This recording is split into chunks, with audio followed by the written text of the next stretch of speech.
8 screws. I'm going to show you where they are. There's 3 under this speaker panel, so we got to pop that off. And there's 1 here.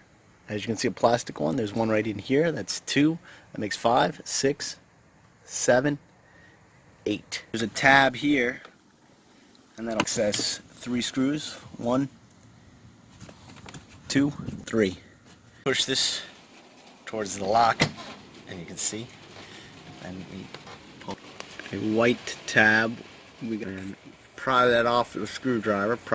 As you can see, we pried it off, and now we're gonna lift the rod out of that plastic hole.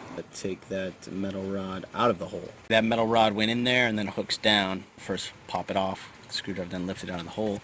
Then we're gonna remove our electrical. Just pop that off with a screwdriver.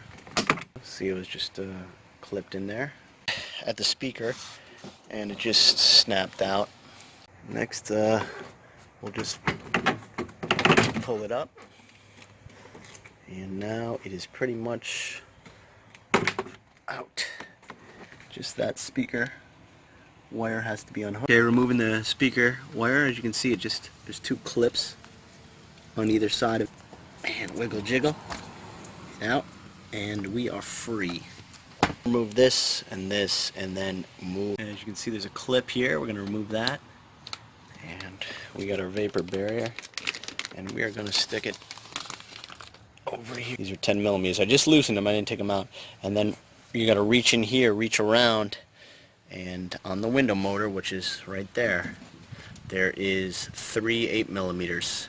You just got to feel around until you can get them. You can access your hand through here and your other hand through here. I had both hands. Actually remove the top 2 10 millimeters, holding that window just about up. Screwdriver, and I push this back, push that back, and now I'm going to pull the window motor free. Driver, and pop this tab in. There you go. In right here, and unplug it like that. Tab on the back, we're gonna have to pop in here. We're actually pulling it, and then the window motor will come out. From the junkyard for $30. It came with all this. Window motor is going to go in there under like this, and then we're going to reach around the back and put in these screws. The piece right there is going to go right there in that middle hole right there. Okay, we got it in.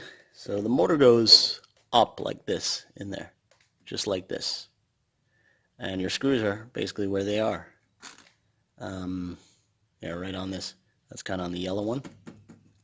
This one's up here, and the other one's under my finger.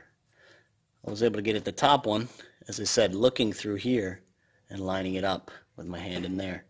Then I was able to get this one just by kind of putting a light through here and lining it up here.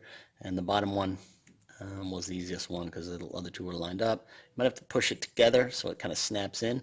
And it's right about where the sheet. Snap that into place. And you can see there's a little red clip. Connect our. Grease the track. I got some heavy duty silicone. It's waterproof. You might want to use some tape to tape any of this, you know, tape it back. Slid it over. It clips in place. So I clipped it here first. There's like 1, 2, 3 nubs. You'll see it on the back of the. And we're going to put our 3 screws in. Next, 1, 2, and 3. Clip, rubber clip, that goes on the back part of the panel, and that slips in the front before you lift this up with a screwdriver and just put it in the hole, and then it clips, the back piece clips around. We scraped out a bunch of gunk, and I sprayed it with PB, and of course it worked. Basically, you need just a Phillips screwdriver, a smaller flathead screwdriver, an 8 millimeter and a 10 millimeter, and a small ratchet. I also used a light